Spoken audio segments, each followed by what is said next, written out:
Bismillahirrahmanirrahim. Assalamualaikum warahmatullahi wabarakatuh dan salam sejahtera. Apa khabar semua? Saya doakan semoga saudara dan saudari sihat walafiat. Pada petang Jumaat yang lalu, saya telah mengumumkan Pelan Jana Semula Ekonomi Negara atau Penjana dengan 40 inisiatif bernilai 35 bilion ringgit untuk membantu usaha pemulihan ekonomi negara yang terjejas akibat penularan wabak COVID-19. Pada petang ini, saya pula akan mengumumkan beberapa langkah yang akan diambil oleh kerajaan untuk memasuki fasa pemulihan COVID-19. Fasa pemulihan ini adalah sebahagian daripada exit strategi ataupun strategi keluar daripada Perintah Kawalan Pergerakan yang mula dilaksanakan pada 18 Mac 2020 diikuti dengan Perintah Kawalan Pergerakan Bersyarat sejak 4 Mei 2020. Alhamdulillah, sejak PKP dan PKPB dilaksanakan, kadar jangkitan COVID-19 di negara kita menunjukkan tren yang semakin menurun. Statistik Kementerian Kesihatan pula memperlihatkan kadar jangkitan dalam kalangan rakyat tempatan semakin rendah dan terkawal. Kebanyakan kes yang dicatatkan sejak kebelakangan ini adalah kes import dan kes-kes yang melibatkan pendatang asing tanpa izin di depo-depo tahanan imigresen. Kita bersyukur kerana tindakan pantas para petugas barisan hadapan telah berjaya membendung penularan COVID-19 dalam kalangan tahanan di depo imigresen dan keadaan pada masa ini adalah terkawal. Pada masa yang sama, kapasiti perubatan dan kesihatan awam negara kita juga berada pada tahap yang lebih baik dan meyakinkan.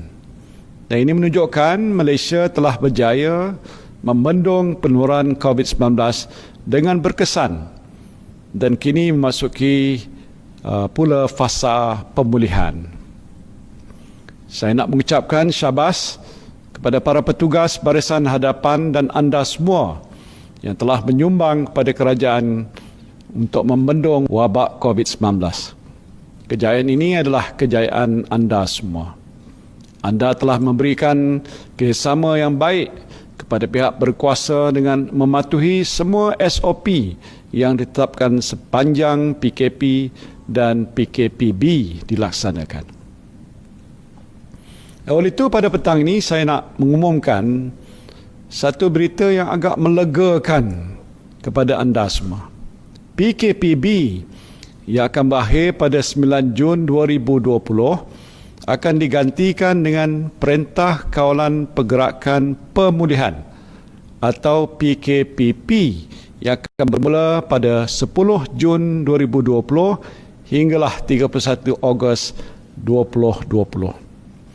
Dalam tempoh PKPP ini, lebih banyak kelonggaran diberikan kepada saudara-saudari untuk menjalani aktiviti kehidupan seharian di samping mematuhi SOP secara berterusan. Mulai 10 Jun 2020, perjalanan rentas negeri akan dibenarkan kecuali di kawasan yang diisytiharkan Perintah Kawalan Pergerakan Diperketatkan atau PKPD.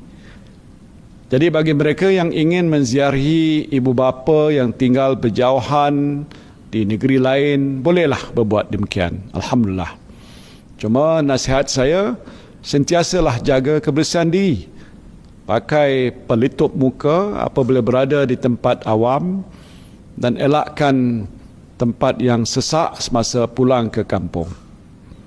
Ingat, jika ibu bapa anda adalah warga emas, mereka berada dalam kategori orang yang mudah terdedah kepada jangkitan. Jadi walaupun kita seronok dapat menziarahi mereka, tanggungjawab utama kita ialah untuk melindungi mereka daripada terkena jangkitan. Dalam tempoh PKPP ini juga, hampir semua aktiviti sosial, pendidikan, keagamaan, perniagaan, sektor ekonomi dan sebagainya akan beroperasi semula secara berperingkat-peringkat dengan pematuhan sepenuhnya kepada SOP. Seperti mana yang telah diumumkan oleh Yang Berhormat Menteri Kanan Pertahanan, perkhidmatan gunting rambut dan salon akan dibenarkan. Pasar buka, pasar pagi, pasar malam, pasar tamu, bazaria, medan selera, pusat penjaja, food truck dan gerai makan juga akan dibenarkan. Selain itu, aktiviti komersial yang melibatkan urus niaga jualan dan pemasaran bukan dalam premis perniagaan juga dibenarkan. Termasuk dalam senarai yang dibenarkan juga ialah lawatan ke muzium, indoor basking, dobi layan diri, aktiviti perikanan rekreasi termasuk kolam pancing komersial dan penggambaran filem. Mesyuarat dan bengkel juga dibenarkan dengan syarat mematuhi sepenuhnya protokol kesihatan dan mengoptimumkan ruang. Dalam kategori sukan, beberapa jenis sukan dan rekreasi akan dibuka semula dengan pematuhan kepada SOP. Ini termasuklah latihan persediaan pasukan permainan sukan, aktiviti sukan yang tidak melibatkan sentuhan badan seperti bowling, badminton, memanah, menembak dan lain-lain lagi. Aktiviti berkumpulan di luar seperti kayuhan basikal dan konvoi motosikal juga dibenarkan. Yang masih tidak dibenarkan ialah pertandingan sukan atau permainan yang melibatkan perhimpunan penyokong atau penonton yang ramai seperti di stadium, sukan renang dan kolam renang awam dan sukan bersentuhan seperti rugby, gusti, tinju, bola sepak, bola keranjang dan hoki. Selaras dengan fasa penyediaan semula ekonomi negara dan tiada lagi sekatan rentas negeri, aktiviti pelancongan domestik akan dibenarkan. Jadi saudara-saudara bolehlah membawa keluarga untuk melancong di dalam negeri dengan mengamalkan kebiasaan baru ataupun new normal setelah hampir 3 bulan tidak ke mana-mana. Bagi yang berhasrat untuk melancong ke luar negara, tunggu dulu. Kerana sempadan negara kita masih ditutup. Dalam kategori perayaan dan aktiviti keagamaan, saya nak sampaikan berita baik, iaitu sambutan Hari Raya Aidul Adha dan ibadah korban akan dibenarkan tertakluk kepada SOP pihak berkuasa agama Islam untuk solat berjemaah dan aktiviti keagamaan di masjid dan rumah-rumah ibadat pula, kelonggaran untuk membenarkan lebih ramai jemaah hadir mengikut ruang keluasan masjid atau rumah ibadat sedang diperhalusi oleh kerajaan dan akan diumumkan sedikit masa lagi.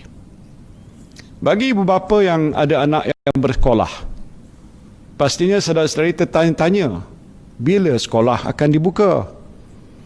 Untuk makluman saudara-saudari, sekolah akan dibuka secara berperingkat dalam tempoh PKPP ini setelah mendapat nasihat daripada Kementerian Kesihatan. Kementerian Pendidikan akan membuat pengumuman terperinci mengenainya sedikit masa lagi. Dalam tempoh pemulihan untuk menuju normalisasi ini, beberapa aktiviti dan sektor negatif semasa PKPB akan dilonggarkan atau dibuka berdasarkan SOP yang ditetapkan. Umpamanya, waktu operasi perniagaan akan kembali seperti biasa dengan pelaksanaan kebiasaan baru yang melibatkan pemilik premis dan pelanggan. Penjarakan sosial, penggunaan pelitup muka di tempat awam dan membasuh tangan menggunakan sabun ataupun hand sanitizer merupakan kebiasaan baru yang mesti kita terus amalkan. Walaupun saya telah mengumumkan banyak kelonggaran ini tidak bermakna tiada lagi apa-apa sekatan yang akan dilaksanakan oleh kerajaan untuk mengawal penularan COVID-19 ini. Beberapa aktiviti ataupun sektor masih dilarang.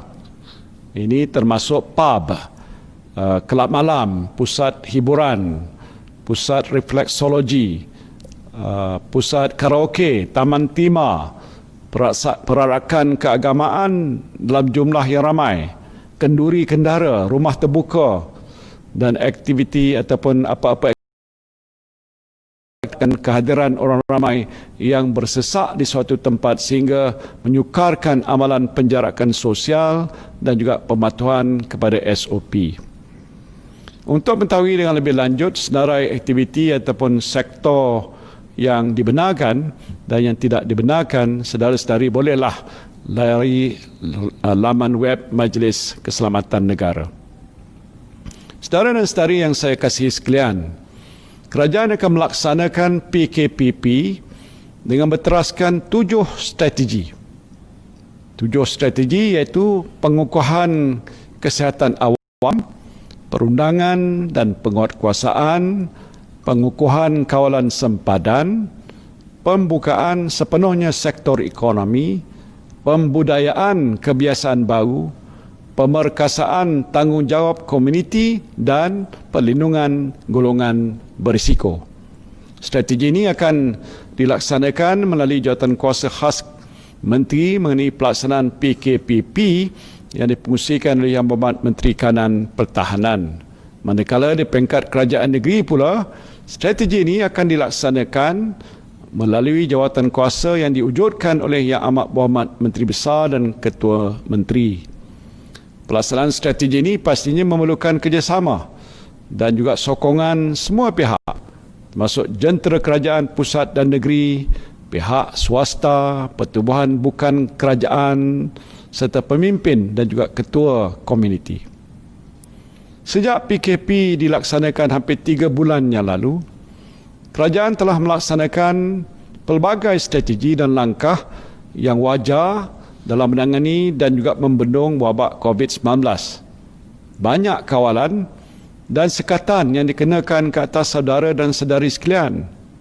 Ini tak bolehlah, ini tak boleh, itu tak boleh, semua tak boleh. Namun saya sedar kerajaan tidak boleh mengawal kehidupan saudara-saudari buat selama-lamanya untuk menghindari jangkitan wabak ini. Saya tahu saudara-saudari juga mahu menjalani kehidupan seperti biasa.